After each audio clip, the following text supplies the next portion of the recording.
미래를 보는 창, JTB. 안녕하세요. JTB J입니다. 오늘은 레이 달료가 최근에 올렸던 논문 하나를 소개해 드릴까 합니다. 지난 500년간의 큰 사이클이 끝난다라는 내용으로 이제 긴 내용이 올랐는데, 내용이 길고 복잡하기 때문에 제가 최대한 간추려서 소개를 해 드릴까 합니다. 그리고 영상 하단에는 이 원문 링크를 같이 올려드릴게요. 바로 본론으로 들어가겠습니다. 먼저 일반적인 이 빅사이클 이면에 있는 제국의 흥망성쇠라고 해서 레이 달료가 이렇게 차트를 크게 올려놨거든요. 이제 여기서 말하는 이 빅사이클 이면에는 이제 그 사이클을 주도하는 제국이 있고 그 제국의 흥망성쇠와 같이 한다라고 이해를 하시면 됩니다. 지금 우리 현재 사이클은 미국이죠. 그리고 이런 일반적인 이런 빅사이클은 어떤 단계로 진행이 되나 좀 살펴보면 일단 과도기 과정에서 이제 과거에는 이제 전쟁이라는 이런 사건으로 이제 과도기가 있었죠. 그래서 전쟁이 끝나게 되면은 전쟁에서 승리했던 그 국가 위주로 새로운 질서가 이렇게 자리 잡힙니다. 그래서 이렇게 새로운 질서가 이제 나오게 되면 이제 그 이후에는 이제 평화와 번영이 이어지게 되죠. 그리고 이 기간에 이제 부채도 점점 증가하게 됩니다. 왜냐하면 이 번영을 위해서는 이제 많은 자본이 투입을 필요로 하기 때문에 부채 증가는 이제 자연스러운 겁니다.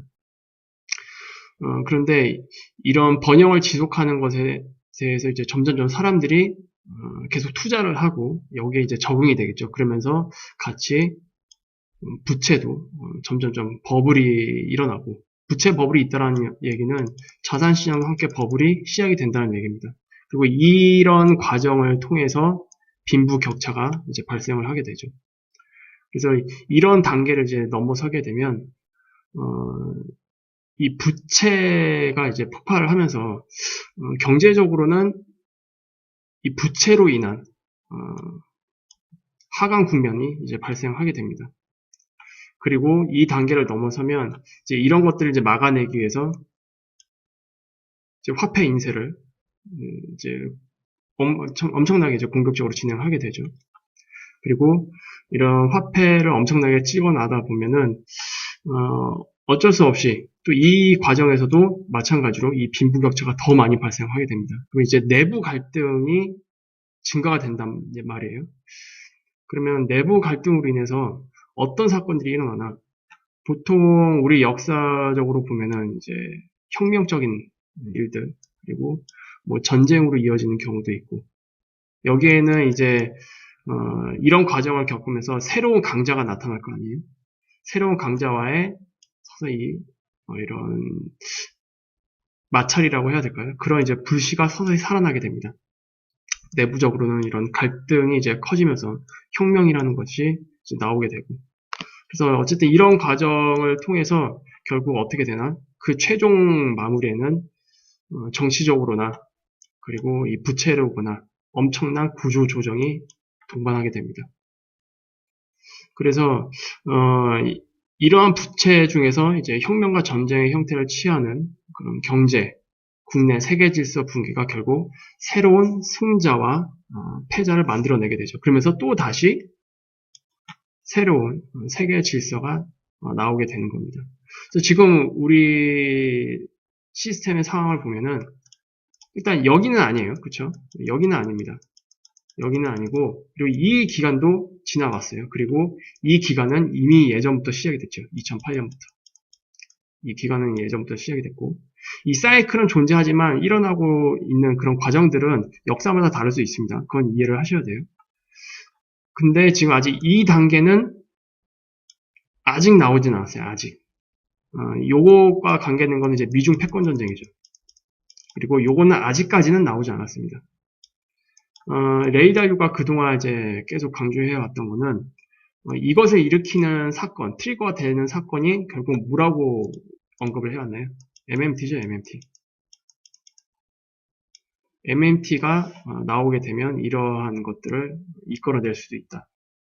또는 반대로 이러한 사건들이 일어나기 때문에 MMT를 꺼내 들고 이것을 무마시키려 하는 그런 정치적인 정책들이 나올 수도 있다. 왜냐하면 지금 상태로 가다가는 빈부격차가 굉장히 커지고 그리고 정치적으로도 양극화가 굉장히 심하게 되고 그래서 나라가 반으로 쪼개지는 그런 상태, 갈등이 굉장히 심해진다는 얘기죠. 특히 이 먹고 사는 문제에서 갈등이 일어나게 되면 그 시기에 정치를 하고 있는 정치인 입장에서 매우 부담스러울 수밖에 없어요. 그래서 이 사람들을 결국 끌고 가야 되는데 거기서 가장 손쉬운 방법은 돈을 푸는 겁니다. 포퓰리즘 정책이죠. 그래서 지금 우리 단계를 보면은 이것을 막기 위한 재정 정책을 투입하는 단계 이미 이 시기는 지났고요. 양적 완화를 하면서 그리고 이것을 막기 위해서 돈을 풀고 있고 그리고 미중 간의 그 패권 전쟁이 시작이 된 상태. 그래서 지금 단계로 보면 우리는 지금 이 위치 전후에 있지 않을까 그렇게 예상이 됩니다. 그리고 여기 뒤에 보면은 이 엄청난 이런 구조조정, 특히 부채와 관련된 이 구조조정 아직 일어나지 않았죠. 저는 이거를 대략적으로 뭐 2022년, 2023년 전후 그때쯤 되지 않을까 일단 보고 있긴 한데 일단 이거는 뭐 아직 오지 않은 거는 확실합니다. 그리고 이것은 이제 레이 달리오가 그동안 뭐라고 표현을 해왔나요? 신용 주기가 끝난다. 라고 표현을 해왔습니다. 이거 우리나라 같은 경우에는 금융 역사도 짧기 때문에 아직 겪어보지 못했습니다. 이게 얼마나 참혹한 건지를 몰라요. 뭐 지금 아직까지도 뭐 부동산 불패를 외치고 있는 베이비 부머 세대들이 상당히 많은데 이걸 안 겪었죠. 굉장히 짧은 사이클, 30년 정도의 굉장히 짧은 사이클만 겪어보고 부동산 불패를 외치고 있는데 전체적인 큰 사이클 방향에서 보면 이 부채 사이클이 끝나가고 있는 이 시점에서 과연 부동산 불패 신화를 외치는 게 맞는지 그리고 그 피해는 고스란히 이 단계에 접어들 때 다 이제 받겠죠. 그래서 제가 말씀드리는 것 중에 또 하나가 계속 강조하는 부분이 이제 부채 관리잖아요. 이 부채 관리 정말로 잘 하셔야 돼요. 정말로 잘 하셔야 됩니다. 이게 이것이 터질 때는 지금 이제 금융이 전 세계적으로 묶여 있잖아요. 그럼 전 세계적인 구조 조정이 이제 시작되는 시점이 올 텐데 일단 지금은 중앙은행이 가지고 있는 카드도 있고 그리고 중앙은행과 정부들이 돈을 풀어서 막자라는 쪽으로 이미 다 초점이 맞춰져 있기 때문에 지금 터지지는 않습니다. 단지 지금의 사이클을 조금 더 연장시키는 정도의 효과는 있을 거예요. 어쨌든 이것들이 또 이제 마지막 버블을 만들고 이제 그 이후에는 이것이 닥칠 텐데 제가 감히 말씀드리지만 우리나라가 겪었던 98년식의 그 IMF 시절 있잖아요. 이거 겪어보신 분들은 알겠지만 굉장히 끔찍했었죠. 끔찍했는데 이때 당시 겪었던 그 수준이 그때는 천국이었구나 라고 생각할 정도의 엄청난 폭풍이 몰아닥칠 것으로 저는 생각을 하고 있습니다. 그래서 98년 IMF는 그냥 아무것도 아니다. 세 발의 피다라고 그냥 이해를 하시면 돼요. 그리고 나서 이제 이 단계로 그 이후에는 이제 넘어가겠죠. 이게 이제 세 판짜기 이후 어떤 식으로 진행될지 모르겠습니다. 과거에는 물리적인 전쟁들이 있었지만 지금은 좀 달라요. 패턴이. 경제적인 전쟁이 먼저 진행이 되고 있고 그리고 패권이 어떤 식으로 돌아갈지도 모르겠습니다. 많은 사람들이 뭐 얘기하고 있는 거는 이제 국가 간의 패권이 아니고 새로운 단일 정부가 뭐 출현할 것이다. 뭐 이런 이야기들도 하고 있는데 일단 뭐 이거는 지금 뭐 우리가 예측할 수 있는 게 아니니까 일단 다음으로 넘기고요. 어쨌든 우리는 지금 이 단계 전후에 있다고 저는 판단을 하고 있고 그리고 머지않아 이 단계도 올 거다. 그리고 우리가 정말로 개인적으로 준비해야 될 것들은 요거죠. 요 단계를 슬기롭게 잘 이겨내기 위한 준비 이런 것들을 하시는 게 좋습니다. 그 다음에 이제 레이 달리오가 먼저 지금에서 사이클을 그나마 유지하고 있는 그 국가를 표시를 해줬어요. 차트상으로. 그래서 두 개의 그 국가를 지목을 했는데 그게 바로 미국과 중국입니다. 미국 같은 경우에는 이제 지금 사이클을 주도하고 있는 제국이라고 표현할 수가 있고, 중국 같은 경우에는 떠오르는 세력이라고 할 수 있습니다. 그래서 과연 이 패권을 어떤 식으로 다음에 이어나가게 될지, 이것에 대해서 레이 달리오가 계속 이제 언급을 해왔던 부분이 있고, 그리고 대부분 내용들을 보면은 약간 장기적으로 봤을 때 중국으로 넘어갈 확률을 조금 언급을 해놓은 자료들이 굉장히 많았습니다. 근데 우리가 다시 판단을 해야 되는 거는 지금의 중국을 이해를 하시면 안 됩니다. 지금의 중국이 어떤 식으로 바뀔지 몰라요. 그래서 요거는 우리가 아직 경험해보지 못했기 때문에, 그리고 아직 이것이 교체가 되려면 시간이 많이 남았거든요. 그래서 이거는 뒷부분에서 다시 한번 살펴보도록 하겠습니다. 그래서 지금 앞에 나와 있던 뭐 여러 국가들이 있어요.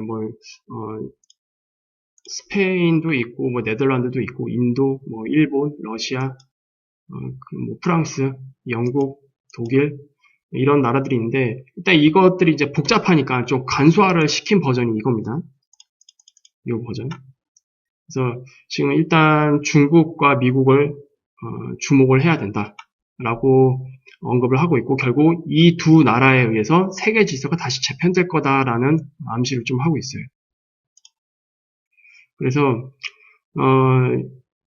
이제 미국을 보면은 일단 이 차트로만 보면은 일단 이 차트에 나와 있는 이 수치화했던 이 내용들이 어떤 인덱스를 가지고 수치화한 건지는 뒤에서 소개를 해드릴 겁니다. 디테일하게.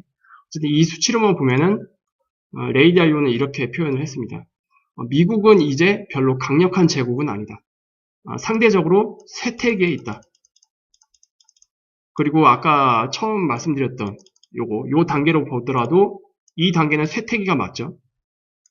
여기는 처음 이제 일어났던 시기, 그리고 정점을 찍었던 시기, 그리고 정점을 찍었던 시기에서 이미 내려오고 있는 시기입니다. 그리고 이 시기가 연도로 보면은 1960년, 70년일 거예요. 아메리칸 드림이라는 단어가 생겨났을 때 그 시기, 정말로 잘 살았던 시기, 그리고 중산층이 굉장히 탄탄했던 시기가 바로 이때 시기였을 겁니다. 지금 시기는 여기로 넘어가고 있다는 부분, 그리고 차트상으로도 지금 미국은 정점은 지난 게 지금 보입니다. 여기가 이제 정점이었죠. 이때도 보면 그래프상으로도 보면은 1950년 이후니까 1960년 전후인 것 같아요. 그래서 지금은 이제 쇠퇴기에 있다라고 이제 레이 달리오는 지금 판단을 하고 있고요. 그리고 이제 중국 같은 경우에는 급속히 상승하고 있다. 그래서 다른 강대국들은 지금 이 영역에 가까이 오지 못하고 있다. 그래서 사실상 미중 간의 싸움으로 압축을 해 놓은 상태입니다.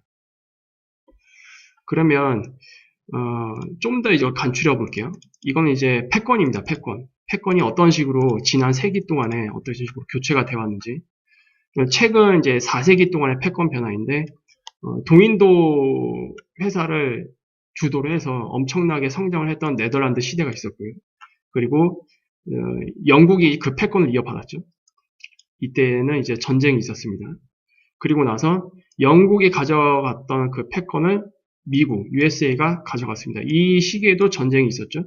그리고 지금 빨간색으로 새롭게 올라오고 있는 게 이제 차이나입니다. 중국.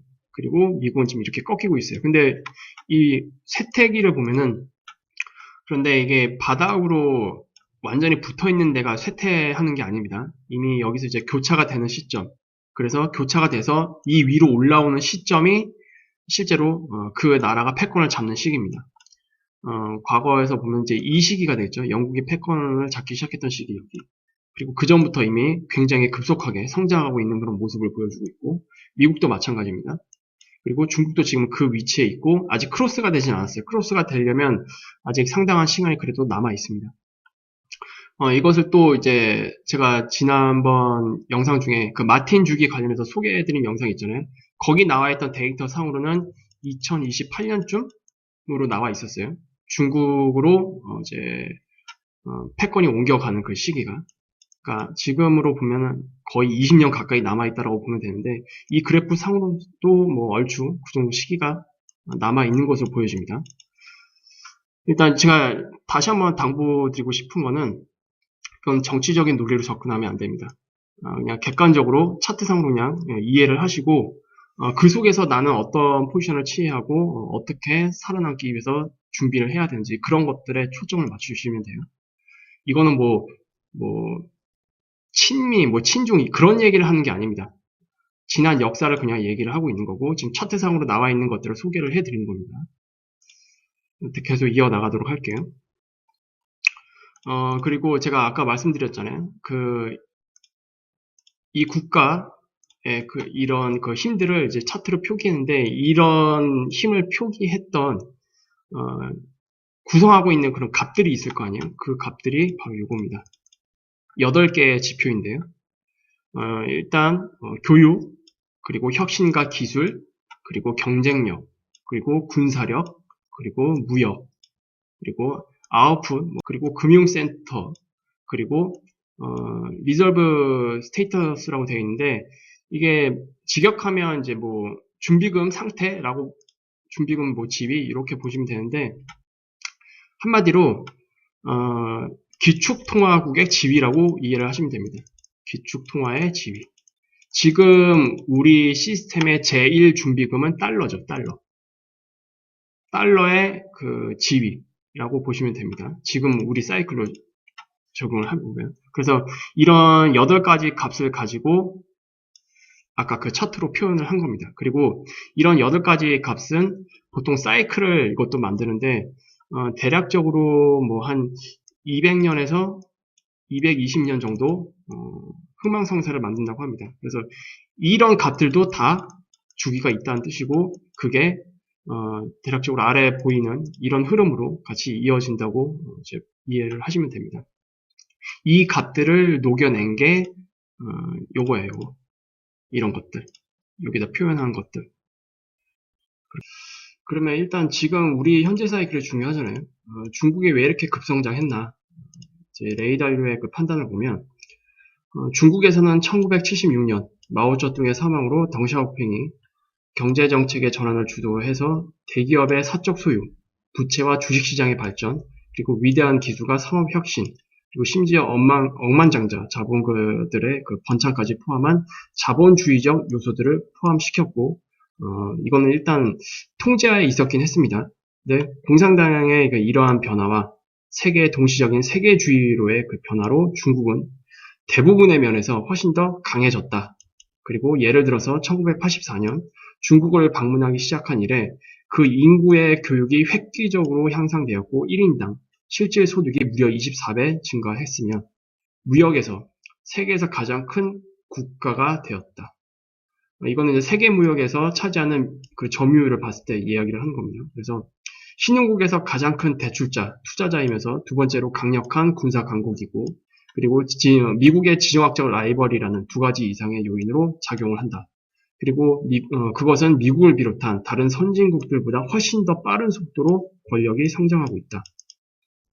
동시에 우리는 미국인과 중국인이 앞장서는 가운데 인적지능을 보완하는 인공지능과 그리고 첨단 정보, 데이터 관리로 인해서 창의성이 큰 시대에 살고 있다. 또한 세상은 그 어느 때보다도 풍요롭고 숙련되어 있기 때문에 사람들이 힘을 합쳐서 파일을 가능한 크게 만들고 이것을 잘 나누면 어느 때보다도 많은 사람들을 위해 세상을 더 좋게 만들 수 있는 엄청난 역량이 있다. 그것이 우리를 지금 있는 곳에 데려온다라고 이제 평을 했습니다. 일단 중국에 대한 부분 이제 이 부분이죠. 왜 중국이 그렇게 급성장했는지 그리고 그게 이제 차트로 이렇게 나타나고 있는 겁니다. 이제 우리가 여기서 추가로 살펴봐야 되는 거는 그러면 과거에 패권을 잡고 있었던 그 제국들의 흥망성쇠가 이제 어떤 과정을 겪었는지 그 국가의 힘을 이제 키워주는 힘을 뒷받침하는 8개의 그 지표가 있다고 말씀드렸잖아요. 이제 이거를 이제 예시를 놓고 한번 볼게요. 이제 네덜란드 예시입니다. 일단 네덜란드 같은 경우에는 1575년 이 시기입니다. 이 시기부터 1780년 한 이 정도 시기 될 거예요. 이 정도 시기. 이때 이제 패권을 잡았던 국가거든요. 이 시기의 그 상황을 보면은 일단 1581년 이쯤부터 이제 독립을 선언한 이후에 네덜란드는 스페인이랑 그때 싸웠어요. 그리고 세계 무역의 무려 3분의 1을 차지하는 엄청난 무역량을 자랑하는 그런 국가였습니다. 이때 무역을 맡았던 회사가 여러분도 잘 알고 계시는 네덜란드의 동인도 회사입니다. 그래서 동인도 회사가 이제 다 책임을 지고 세계 무역을 책임을 지고 있었어요. 그래서 이 차트에서도 보다시피 일단 네덜란드가 이제 본격적으로 패권을 잡아 나가는 그 시기에는 기본적으로 강력한 교육 배경을 이제 가지고 있었고요. 그리고 많은 분야에서 혁신적인 기술을 내보였는데 그때 17세기 당시에 전 세계에 그 발명품이 있을 거 아니에요. 그 발명품 중에서 무려 25%를 네덜란드가 발명했다고 합니다. 그때 당시에. 그리고 이거를 지금으로 대입을 해보면은 지금 대부분 이제 신기술이라고 하죠. 그런 제품들을 보면 이제 미국 쪽에서 많이 나오고 있잖아요. 그런 것들을 같이 이제 지금이랑 연결지어서 한번 대입을 해보시면 될 것 같습니다. 그리고 조선 분야에서 그때는 이제 배가 굉장히 중요했잖아요. 해군. 무역도 대부분 이제 배로 했기 때문에 이 조선업이 굉장히 중요했는데 조선 분야에서 가장 중요한 것이 바로 네덜란드의 경쟁력과 세계 무역에서 차지하는 비중이 크게 향상되었다는 점입니다. 그리고 이들 선박과 이러한 원정을 원료로 하는 자금을 제공하는 자본주의에 의해서 네덜란드가 세계 무역의 3분의 1을 차지하고 있었던 거고요. 그리고 네덜란드는 그들의 그 교역력을 방어하기 위해서 군대도 같이 키워야 됐었습니다. 안전하게 교육을 하기 위해서는 군대가 굉장히 중요했기 때문에 이 밀리터리 수치를 보면은 굉장히 가파르게 성장하고 있는 것을 볼 수 있죠. 그래서 어쨌든 이러한 성공으로 네덜란드는 엄청난 부자가 됐습니다.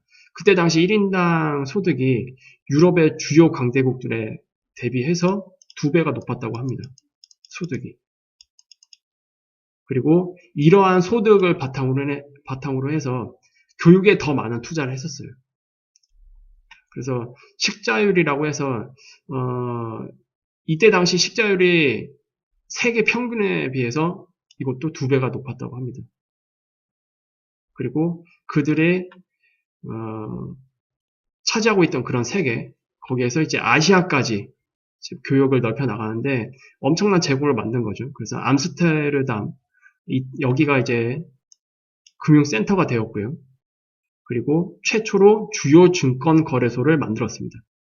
그래서 이때부터 사실상 이 주식시장이라는 것이 생겨났어요. 우리 인류 역사에. 지금 문명의 역사에 보면 이 시기가 바로 주식시장에 생겨났던 그런 시기입니다. 그래서 어쨌든 네덜란드는 뭐 여러 가지 이유로 세계적인 이제 강국이 됐겠죠. 근데 이때 나라가 꺾일 때 보면은 아주 눈에 띄는 게 하나 있죠. 눈에 띄는 그래프. 바로 이 준비금의 지위입니다. 기축통화의 지위. 나라가 이제 지위를 잃을 때는 이 기축통화국의 지위가 빠르게 내려옵니다. 이게 모든 나라의 공통점이에요. 그리고 추가로 이것을 이제 단순히 역사로만 비교하지 말고 이 안에는 이 이면에는 이제 이런 것들이 있지만 이것을 이루는 것들은 결국 이 부채 사이클이거든요. 이 큰 사이클. 이 안에 나라의 흥망성쇠가 다 들어있는 겁니다. 이 과정에서.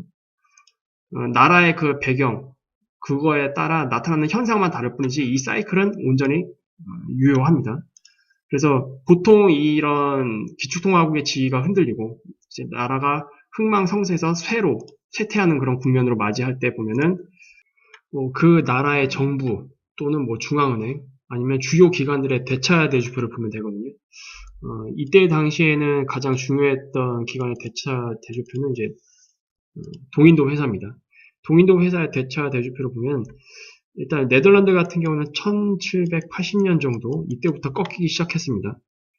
이때부터 이제 쇠퇴 국면 들어가는데 그때쯤에 보면은 갑자기 동인도 회사의 부채가 엄청나게 급격하게 올라가는 걸 볼 수 있어요.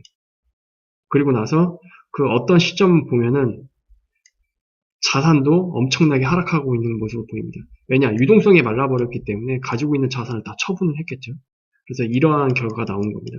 그리고 자산을 처분을 하다 보니까 당연히 부채율도 굉장히 급격하게 올라갔겠죠. 그래서 동인도 회사 하나가 나라 전체의 GDP 대비 부채에서 차지하는 비율이 무려 20%. 이 동인도 회사 하나가. 물론 동인도 회사 하나 자체가 뭐 네덜란드의 권력과 자본력을 상징하는 회사이긴 하지만 어쨌든 이 동인도 회사 하나만 해도 GDP 대비 부채로 따졌을 때 거의 20에서 25% 정도 육박하는 그런 수준까지 갔었다. 그리고 유동성 위기를 맞이하면서 자산도 다 말라버리는. 이게 우리가 대표적으로 신용경색이라고 얘기를 하잖아요. 동인도 회사가 한마디로 신용경색을 맞았어요. 그리고 이걸 또 다시 풀어서 설명을 해보면 신용주기 끝을 맞이한 겁니다. 그러면서 나라가 전체가 다 쇠퇴국면으로 넘어가게 되는 그런 상황을 볼 수 있는데 이거는 뭐 우리나라 지금 상황을 보면은 지금 가장 중요한 거는 이제 연준이죠. 연준의 대차 대조표와 그리고 미국 정부의 대차 대조표일 겁니다. 일단 연준의 대차 대조표로 본다면 정부의 부채가 곧 연준의 대차 자산이죠. 지금 엄청나게 급격하게 올라가고 있는 상태입니다. 연준의 그 자산이. 그리고 이거는 정부의 부채예요. 그리고 이전까지 끌고 왔었던 이 전체 이 신용 주기 동안에 끌고 왔었던 부채의 상승 속도보다 지금이 훨씬 더 가파르죠. 코로나 사태로 인해서. 그래서 어쨌든 이 레이 달료도 초반에 표기를 했지만 이 거대한 이 큰 사이클 그 안에는 이 신용이라는 문제 결국 그 끝은 이겁니다. 신용에 대한 구조조정, 신용주의가 끝나면서 그러면서 그 이면에 그 제국의 흥망성쇠도 함께 간다. 신용에 다 묶인 거예요, 결국. 이 신용이라는 문제. 그래서 결국 우리가 봤을 때 신용 여기에는 권력과 자본의 문제가 고스란히 담겨 있는 겁니다. 자본과 권력이 쇠퇴하지 않으면 신용 문제도 일단 버틸 수 있겠죠. 지금처럼. 근데 이게 꺾여버린다. 그러면 신용도 같이 꺾인다. 근데 우리가 거꾸로 신용이 꺾인다. 그러면 이것도 꺾이는구나라고 조심스럽게 예상은 해볼 수 있겠죠. 이게 지금 미중 패권 전쟁이라는 것을 같이 놓고 따져봤을 때 연계해서 본다면 어쨌든 지금 우리가 사는 이 시대에는 엄청난 패러다임의 전환으로 들어가고 있는 게 확실하지 않느냐. 여러 가지 그 상황들을 놓고 봤을 때. 그렇게 이해를 하시면 될 것 같습니다. 그리고 아까 말씀드렸던 한 제국의 힘을 뒷받침하는 8개 그 지표가 있었잖아요. 그대로 녹아 들어있는 그런 상태입니다. 그래서 아직 교차는 안 일어났어요. 아직 교차는 안 일어났는데 일단 레이 달리오의 그 논문을 보면은 이게 결국엔 교차될 거다라고 보는 것 같아요. 그래서 결국 새로운 질서를 만들어낼 거다. 그래서 이제 새로운 시스템으로 또 넘어갈 거다. 이런 것들을 이제 좀 암시하고 있는 게 보이는데 우리가 여기서 조금 더 추가로 봐야 될 부분은 이제 더 큰 사이클이 있죠. 이거는 제가 지난번 50화에서 말씀을 드렸습니다. 더 큰 사이클이 있는데 그게 뭐냐면 바로 인간이 노동으로 먹고 살았던 시대에서 노동으로 먹고 살지 않는 시대로 넘어가는 엄청난 거대한 패러다임의 전환이 또 같이 겹치어 있는 그런 시기에 미중 패권 전쟁이 일어나고 있다라는 점. 그런 것들도 같이 연계해서 생각을 해보시면 됩니다. 그러니까 이거를 뭐 조금 더 쉽게 보면은 과거 역사에서 이런 과도기가 있었단 말이에요. 이런 과도기보다도 지금 다가오고 있는 과도기는 훨씬 더 엄청나다. 이러한 과도기보다 훨씬 더 큰 사이클이 같이 겹쳐지는 구간이기 때문에 우리가 이런 것들을 또 같이 좀 추측해 볼 수가 있습니다. 그래서 좀 정리를 해보면 일단 지금 이게 뭐 당장 무너진다 이런 얘기 아니에요. 이거 굉장히 좀 길게 봐야 되는 문제고 일단 당장으로 이 신용 사이클 기준으로 보면은 무작정 이런 정책으로 세상을 끌고 가는 거는 좀 불가능합니다. 단지 지연은 시킬 수 있어요. 지연을 시킬 수 있고, 그리고 중앙은행들이 가지고 있는 이 카드 아직 남아 있습니다. 아직. 그래서 아직도 부채를 더 늘릴 수 있다라는 거. 하지만 그런 것이 한계치에 다 다르고 더 이상 이제 카드를 쓸 수 없는 그런 지경에 이르렀을 때, 그리고 자산 시장도 버블이 많이 껴있는 그런 시점, 그때 어떤 트리거가 있겠죠? 트리거에 의해서 신용주의가 끝나버리는 그런 단계로 넘어가게 될 가능성이 굉장히 큽니다. 이 시기가 되면 제가 아까도 말씀드렸지만 우리나라로 따지면 98년 IMF 이거 아무것도 아니라고 말씀드렸습니다. 그래서 지금 부채 관리, 물론 부채 관리 힘든 거 알고 있어요. 정말로 힘든 거 알고 있습니다. 그럼에도 불구하고 부채 관리 신경 써야 돼요. 왜냐, 이 시기에 살아남기 위해서. 이거는 진짜 생존과 직결되는 문제거든요. 부채 관리에 신경 쓰지 않으면 남은 이 시기 때 제대로 살 수가 없을 거라고 저는 생각을 하고 있습니다. 반대로 부채 관리 잘 해두신 분, 그리고 지금 마지막 아직 나오진 않았지만 지금 마지막 나타나게 될 버블장에서 이제 수익 제대로 내서 재산을 이제 불린 상태로 부채 관리까지 신경 쓰신 분들, 이런 분들은 재무 상태가 굉장히 좋을 거란 말이죠. 그 상태에서 자산 포트폴리오를 잘 구성을 해서 이 시기에는 이제 현금이 왕이 되는 시기죠. 이때 시기가 되면 유동성이 완전히 다 말라버리는 시기입니다. 그때 시기가 되면은 현금이 왕이 되는 시기가 이제 진정으로 올 텐데, 그때 이거를 잘 겪고 나서 이 시기, 이것이 완전히 바닥을 치는 시기가 올 거예요. 그 시기가 되면은 부동산도 완전히 이제 바닥으로 완전 추락해 있는 상태가 될 것이고, 대부분 자산 가치도 바닥으로 추락했던 그런 시기가 될 겁니다. 그리고 이 시기에 세판짜기가 나온다고 말씀드렸어요. 대대적인 구조조정도 함께 올 수밖에 없고, 그리고 아까 초기에 설명드렸던 이 사이클, 이 후원부에 나타나는 부채 구조조정, 한마디로 이 부채가 다 정리된다는 얘기예요. 되게 무서운 얘기입니다. 이 얘기는.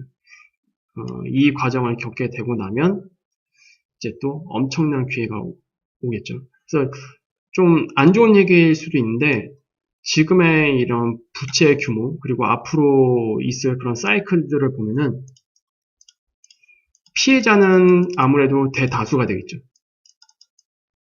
왜냐, 이 부채 늪에서 헤어나올 수 있는 사람이 상대적으로 많습니다. 부채 이 늪에서 헤어나올 수 없는 그런 인구 규모가. 부채 관리가 중요하다. 머리는 다 알고 있어요. 근데 지금 어떻게 손 쓸 수 없는 분들이 상대적으로 굉장히 많다라는 거. 그래서 이 늪에 이미 빠진 상태에서 어떻게 할 수가 없다. 그러면 결국 이건 그대로 피해로 이제 연결이 될 텐데, 반대로 부채 관리가 잘 된 분들은 이제 소수일 거란 말이에요. 이 소수가 다음 사이클에 자본시장에 있어서 상위 그룹에 속할 가능성이 높겠죠. 솔직히 다른 거 다 필요 없고 이것만 신경 쓰면 됩니다. 우리는. 그리고 미중 패권, 이거 우리가 신경 쓴다고 해결돼요? 예, 해결 안 되죠, 이건. 이것도 그냥 역사에 맡기면 됩니다. 우리가 여기에 이거에 가지고 뭐 시간 낭비 하실 필요가 없어요. 여기에 뭐 감정 싸움 이런 거 하실 필요 없고, 우리 스스로만 잘 대응을 할 준비만 하시면 됩니다. 그래서 다시 한번 말씀드리지만 부채 관리 정말 잘 하시고요. 향후 부채 관리를 할 수 있는 마지막 기회가 지금 이제 코로나 사태로 사이클이 다 바뀌었잖아요. 저는 2년 보고 있어요, 지금. 물론 이건 대략적인 거고 실제로 시간이 지남에 따라서 제가 모니터링을 하고 계속 이거를 오차범위를 계속 줄여나가는 과정을 지금 가져야겠죠. 그래서 일단 지금 기준으로 봤을 때는 2년 정도 보고 있는데, 2년 정도 동안 자산시장에서 수익 많이 내시고 부채 관리도 잘 해두시길 바랍니다. 이게 지금 우리가 할 수 있는 유일한 방법이에요. 여기에 집중을 하시면 됩니다. 그리고 계속 부동산에 대해서 목숨을 거시는 분이 있어요. 지금 제가 계속 말씀드렸는데 부동산에 목숨 거실 필요 없어요. 신용주의가 끝나는 그 시기, 그때 엄청난 가격이라는 거는 굉장히 싼 가격입니다. 뭐 부동산이 신용주의가 끝날 때는 뭐 마이너스 30% 하락 이런 거 아닐 거예요. 최소한 반토막 이상 날 겁니다. 이 이상이 날 거예요. 부채가 싹 다 정리된다는 얘기는 부채가 폭발한다는 얘기거든요. 특히 지금 가장 심각한 거는 이 코로나 사태로 인해서 뭐가 더 커지고 있죠? 가계부채, 기업부채. 지금의 그 정책으로 인해서 이게 아직 터지지 않고 있어요. 이게 터지지 않도록 일단 거품이 더 커지도록 하고 있고 유지하려고 하고 있는 그런 방향으로 가고 있죠. 하지만 이게 영원히 커질 수는 없어요. 카드를 다 쓴 이후에 어떤 트리거에 의해서 이게 터지는 국면이 올 겁니다. 그러면 그때는 정부나 중앙은행이 어떻게 손 쓸 수 있는 방법이 없을 겁니다. 그리고 이런 것들이 다 처박혔을 때, 자산시장이 다 하락하고 신용이 다 정리됐을 때, 이걸 그대로 두면은 말 그대로 역사적으로 혁명적인 일들이 나오겠죠. 먹고 살지를 못하는데 어떻게 하겠어요? 이것들을 무마하기 위해서 진정한 MMT 정책이 출현할 가능성이 높습니다. 이게 출현한다는 얘기는 거꾸로 봤을 때 달러의 기축통화 지위가 쇠퇴 국면으로 가게 되는 트리거가 될 수도 있습니다. 역사적으로. 그때는 이게 어떤 식으로 반응할지는 좀 봐야겠죠. 정말 어렵습니다. 세상의 불확실성이 굉장히 많기 때문에. 그리고 사이클은 똑같이 과거와 존재하지만 이 사이클마다 진행되는 그런 현상들, 이런 것들이 다 다르기 때문에 인간 입장에서는 매번 다 달라요. 과거와 똑같은 일들이 일어나질 않습니다. 과거와 매번 다른 현상들, 환경이 다르기 때문에 그런 현상들이 나타나지만 어쨌든 그것이 사이클을 만듭니다. 이런 것들을 이제 감안을 해본다면 사이클은 항상 중심에 두고 가셔야 돼요.